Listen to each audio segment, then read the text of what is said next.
Hi, good evening, everyone. Welcome to Boss versus Coach. We are back with another exciting and powerful episode. They say culture eats strategy for breakfast, which makes me wonder that what does coaching do then? Maybe taking few sips on coffee breaks during the leadership board meetings once a quarter. We often see coaching being discussed during leadership appraisals, leadership conversations, those expensive offsites where you wear the name badges. But when the banners comes down, the PowerPoint slides are off, and you are back to work. That's where the real magic or mess happens. Coaching is not one-time shot. Coaching is not an email reminder. It is not let's catch up sometimes kind of a mail. Coaching is the habit, conversation, and culture that organization needs to build so that it flows like oxygen in the organization's DNA. Tonight, we are here to talk about coaching as a culture. Why is it required? What good it can do to an organization? And why are people reluctant when it comes to adopting the culture of coaching? I have with me tonight two very special and interesting guests. So let me introduce to you Olivia. Olivia, my friend, co author, and colleague. And we also have Shanti Sharma. Shanti has been an exceptional coach and has been practicing coaching for quite some time. Uh, I would like Shanti to tell about her initiative and her coaching journey. Shanti, over to you. Welcome to the show. Thank you, Mohit. Hi, Olivia. So glad to be here with both of you today. Thank you for giving me this opportunity to introduce myself. Shanti Sharma, been a leadership and professional skills coach since 2018, thoroughly enjoying what I'm doing. And I normally put out on all social media everywhere, developing and growing people is my passion. And I'm so fortunate to be living my passion day in and day out. um, when I started in 2022, I wanted to give this passion some structure so that it is more recognized, it travels far and wide, and hence was born Grow with Satori. Satori, the term, is a Japanese term, comes from the Zen form of meditation, and it means awakening through self discovery.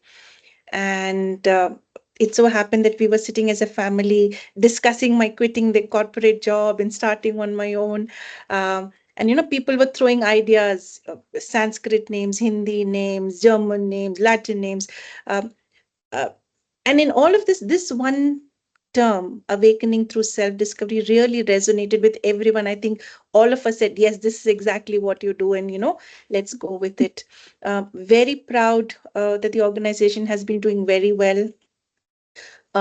What we say, our purpose is to make workplaces better for people, teams, and organizations by focusing on self awareness, skill building, and community development.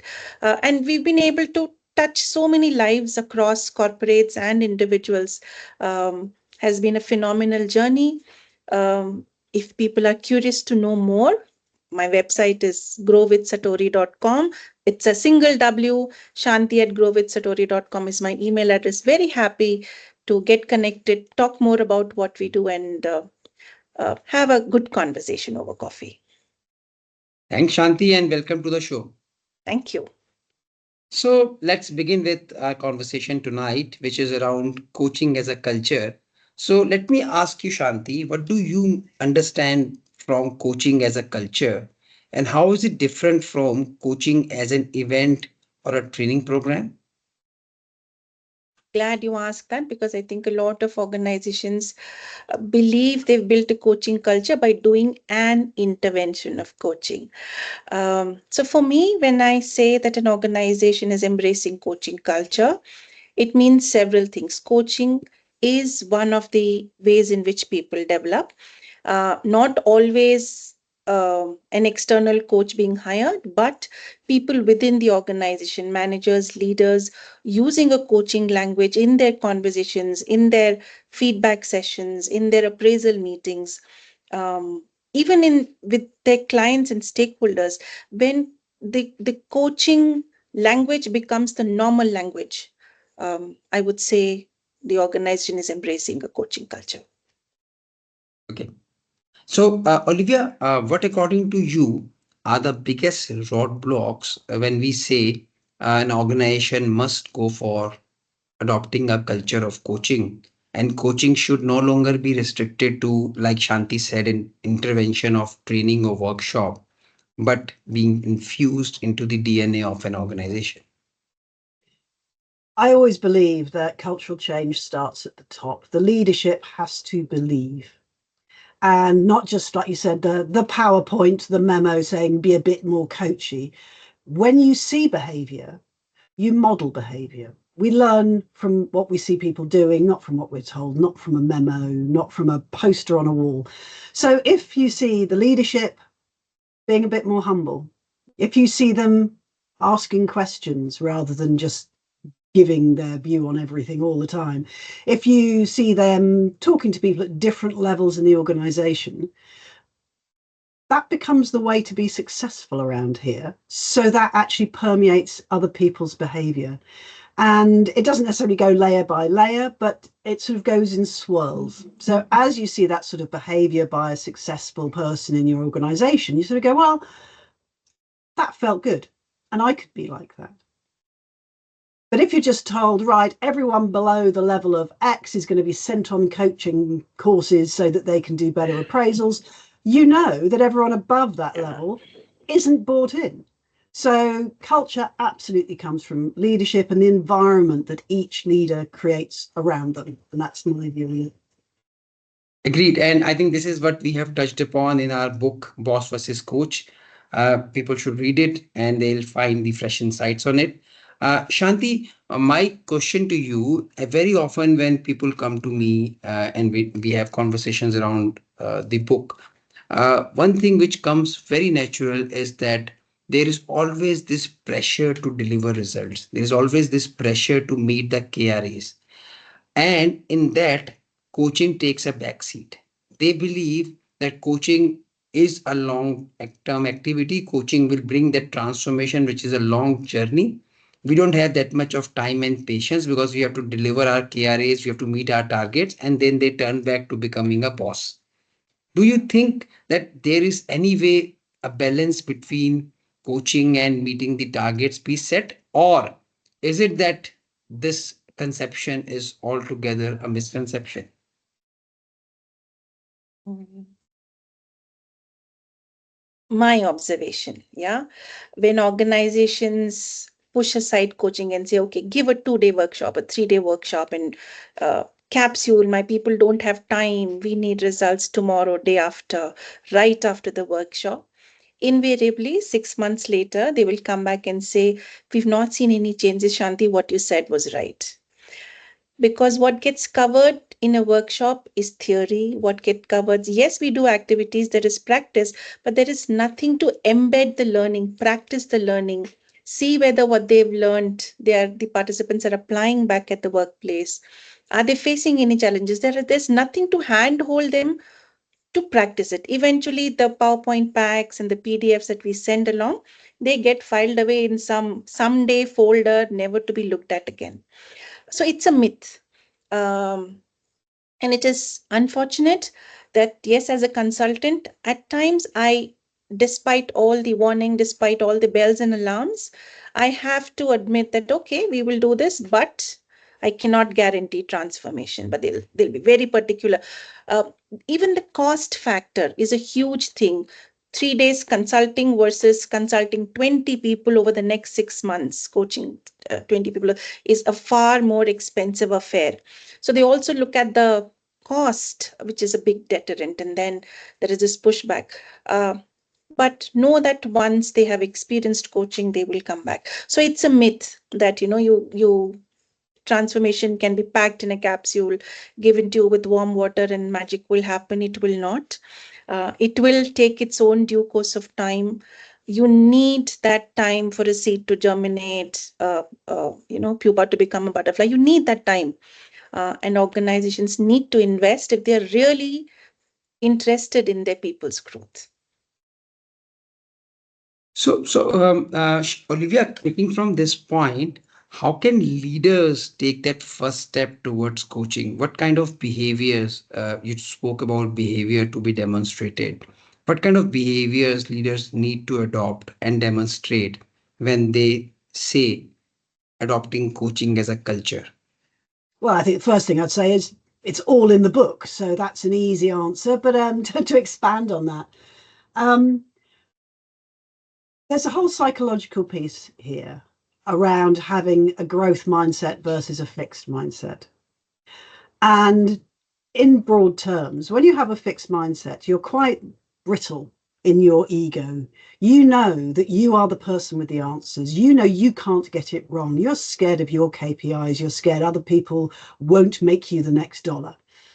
So then you become very commanding. You become very demanding. You want everyone to do it just as you would do it. When you have a growth mindset, you're open to the fact that you don't have all of the answers. You're open to the fact that other people will create a hive mind around you. And you know what they say, A-level performers acquire A-level performers. C-grade performers tend to surround themselves with C's and D's and E's because they are threatened. So, I mean, I think the first thing is, and we talked on a previous podcast about, looking in the mirror. It's like, are you the boss that you would want to work for? Are you giving people the freedom to do the experimenting, the innovation, the stuff that will actually propel your business? Or are you just going to keep doing today what you did yesterday because it worked so well yesterday? And that's fine. And a lot of people say, yes, that's what I do, and my business is successful. And my challenge to that is, and how successful would it be if you did something differently? It's scary, it sounds threatening, but you can do small things. And I mentioned earlier, there's something about listening to the people around you. We talk of diversity, forget gender and color and all of the other things. What about just perspective? Yeah. Increasingly, the client base will be probably of the boomers and the Gen X will be the millennials and the Gen Z. So how do you know how your customers feel unless you're listening to the people around you with those perspectives? So listening is important. Being able to be wrong. I mean, that is quite a lot as a Gen Xer, I know. But at the same time, it's like just being able to say, well, I don't know all of the answers. And I'd say in a very troubled, complicated, changing, unsure, VUCA environment that we live in, nobody knows the answers. 10 years ago, people didn't know what AI was. And now everyone's throwing up their hands in horror that it's going to take their jobs. If you keep doing what you did yesterday, you will not succeed tomorrow. So why not change your behavior? Sorry, I just gave a speech. I didn't mean to take the floor so much. But yeah, that's where I feel change needs to happen in small ways by the leaders. Thanks, Olivia, for that. Shanti, we are operating post-COVID. Things have gone hybrid. For some organizations, it's remote. Uh, how do you see uh, organizations bringing a culture of coaching when there are no corridor conversations, there are no face-to-face interactions, and things are all remote? So how does this digital screens help in building the coaching culture? A lovely question, and I believe that in the hybrid environment, coaching conversations are even more important. Earlier, you could see your people around you. You could see the changes in their expression, the fallen shoulder, or that expression, that slow walk was so observable for leaders to be able to sit and ask. There were conversations around coffees and lunches and lifts, and there was so much more connection possible earlier, which people don't have an opportunity for now. So I think it is far more important for leaders to start connecting with their people, ask more questions. Not just a, how are you? I'm fine, thank you. I think we've been so ingrained to that response that we don't even think before we respond to that question. But um, maybe phrasing that question differently, that makes the respondent think about how they are actually feeling, what are they up to today, what's the highlight, what's the low light of the day been so far. um, and those conversations become even more important now than ever before, when the world is not meeting regularly, not talking and connecting regularly.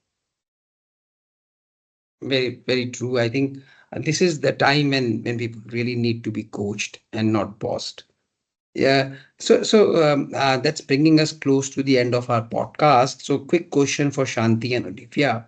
What are the few tips, or I would say the initial steps you would like to suggest for the leaders if they wish to foster a culture of coaching within their teams and within their organizations? I think Olivia, you Shanti, you want to can go start? first. You want me to Olivia, you go? can go first. Yeah. Okay, okay. So one of the things, and we've talked about lots of things in our podcast, but those employee engagement surveys and the happiness surveys and all of that stuff, I'd say to any leader, read that, think about your part in it, because often what I hear is people go, oh well, people need to be doing this and people need to be doing that. No, as a leader, what are you doing that changes, even by one switch of the dial, any of those behaviors of the people around you, whether it's about feeling safe or feeling heard, or enjoying hybrid, not enjoying hybrid, whatever it is. But what can you personally do that models a way of being that's different, rather than saying, right, now we're going to do an initiative based on this? It just gives everybody else more work. I think as the leader, you should do the work. Brilliant. And I will just like to add one more point besides what Olivia has said. Can the leaders of today have the courage to take risks, have the courage to try something different, knowing that the traditional training approach hasn't been greatly successful? Um, if it doesn't work, sure, you can revert, but I have the full faith that once they experience coaching, once they cascade the culture of coaching throughout the organization, it's not going to be possible for them to revert. They are not going to be wanting to revert. Is it also because they have the fear of losing the power and control? Because coaches don't believe to be exercising their power, but more the mindset shift in bringing the teams Absolutely. towards. Leaders haven't been taught to stay in the space of not knowing. It is like it's a mandate for them to know. So that's a very untraversed space for them. So, yeah. And can I just add, if you are the CEO and you display coaching behaviors, no one's going to suddenly forget that you're the ultimate leader of the organization Yes. just because you are, being a different set of behaviors. So I think, it's easy to worry that, oh gosh, everyone will forget that I'm the boss. How? Yeah. So Yeah. No, true. So thanks, Shanti. Thanks, Olivia. I think that brings us to the end of this podcast. And as we heard, for my viewers, coaching is not a meeting on your calendar. It is not a line in the HR policy. Coaching is the way of thinking, way of leading, and way of being. Great leaders don't just manage performance, they multiply potential. Coaching is all about building a culture where you demonstrate leadership, where you demonstrate coaching when no one is watching, and during your one on one conversations, during those silent walks across the corridor. It's high time that organizations must think of shifting the gear and moving towards bringing coaching into the DNA of their organization. Because once that is done, then success will not be a guest which comes occasionally, but will become a permanent resident for you. On that note, I wish all a good day, a great luck, and please continue to watch Boss versus Coach. Keep contributing your feedback, your suggestions. Reach out to me, Olivia. We have Shanti. Take the benefit of these useful insights, go and apply, and come back to us as to how they did wonders for you.